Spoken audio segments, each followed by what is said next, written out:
From Washington and ranking member of the House Armed Services Committee, Adam Smith. Thank you for joining us. Well, thanks for having me. I appreciate the chance. They're continuing, the administration, to either diminish or deflect or to blame the media for this, saying it's not that big of a deal, this Signalgate stuff.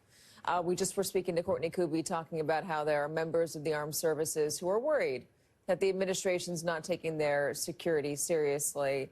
How do you plan on trying to hold the government accountable for this when you don't have a partnership with Republicans in the House?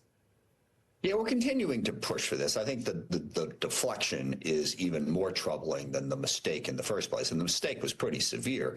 But if this is their view of how operational security will be handled, and they think this is perfectly normal, then we have huge problems going forward, not just this particular incident. What we want is we want the department to come out and say, yeah, this is not the way we should handle this. And furthermore, here's what we're going to do going forward to make sure that this doesn't happen again. And I think we should have hearings on this. Now, neither the House or the Senate is willing to do that. My latest ask is to do a classified brief. If we don't want to do this publicly, then just have somebody from DoD come over and assure us on these issues, because this is an incredible breach of security, as John Brennan and so many others have outlined. I don't need to go back into that again, but their opinion that nothing to see here, we did everything right, that is even more troubling and more dangerous for a whole host of reasons. Have you gotten a straight answer about whether this White House or this Defense Department is continuing to use Signal to communicate? No, we haven't gotten a straight answer about anything. We've gotten the deflections and the attacks, attacking the reporter, attacking everybody.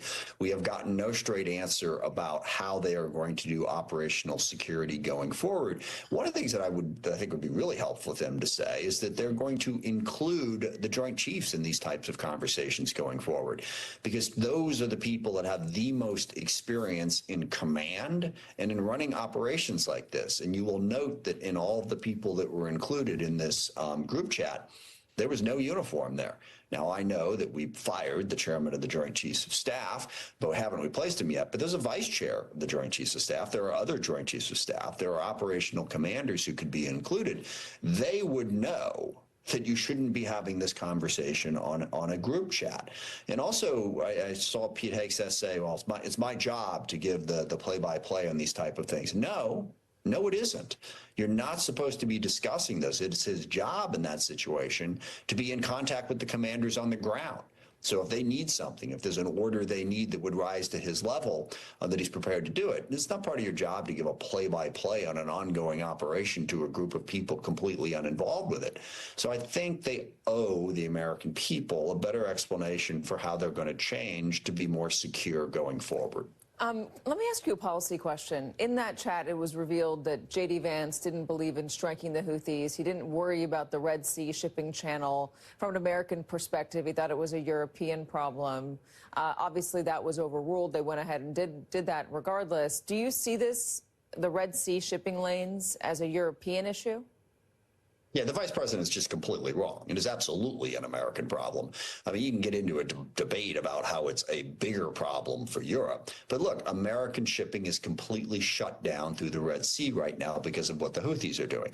This is clearly an American problem. And again, that's the level of ignorance involved of the people having this conversation. And that's not to say necessarily that, we need to go full on with a military attack to deal with that problem. But you got to understand the facts. And the fact is, it's absolutely an American problem.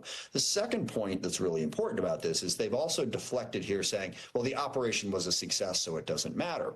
The operation is about opening back up those sea lanes. We are 2 weeks into this attack now.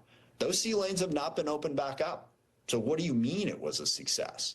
And I have been briefed by people in CENTCOM about what's going on here, and I know what their plan is, and I know that it's not even supposed to be successful in just 2 weeks. What is the plan? Is it going to be successful? To say it's successful now, yes, we've killed people, we've dropped bombs, but it hasn't succeeded in what is the central mission, and that is opening back up that sea lane. I know we're probably out of time here, but one quick point. Dealing with the situation between Israel and Palestine has got to be part of calming things down in the Middle East. And instead, we're ramping them up and causing more conflict in the region. So this mission has not yet succeeded. I think it would also be helpful for the president to be honest with the American people about what we're doing in Yemen. This is a 2-week war now. This wasn't just one strike. Every day we're attacking them, and we're getting no explanation from anybody about where that is going. Congressman Adam Smith, ranking member of House Armed Services, thank you very much. We are indeed out of time. Appreciate it. And as we said earlier, Vice President J.D. Vance just spoke in Greenland, delivering